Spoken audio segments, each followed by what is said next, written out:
Вчера после пятничного намаза в мечети Фатих, расположенной в Стамбуле, была проведена заупокойная молитва за 70-летнего уйгурского ученого Нурмухамеда Тохти, убитого в китайском лагере перевоспитания.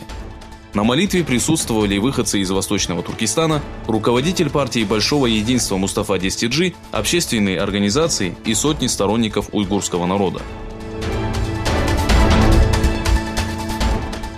По сообщениям Туркестан Пресс, Энвер Абдурахман, занимавший должность заместителя главы профсоюза в Восточном Туркестане, был обвинен в нарушении дисциплины и задержан китайскими властями. Родившийся в 1970 году в поселке Бугур города Корла, Энвер Абдурахман был назначен на руководящие посты Коммунистической партии Китая. С 2015 года Энвер Абдурахман являлся помощником главы профсоюза рабочих.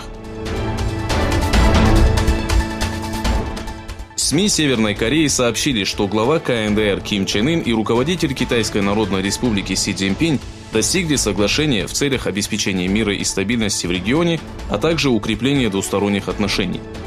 Прибывший в Пхеньян с официальным визитом, Си Цзиньпинь обсудил с Ким Чен Ыном ситуацию на Корейском полуострове и подписал ряд соглашений по укреплению сотрудничества, сообщает агентство Yonhap, ссылаясь на официальный источник Северной Кореи.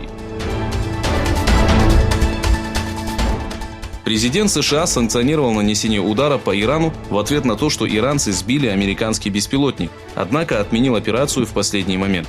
Ранее был опубликован фрагмент интервью Трампа каналу NBC, в котором американский лидер сообщил, что отменил нанесение ударов по Ирану незадолго перед тем, когда должны были подняться в воздух военные самолеты США.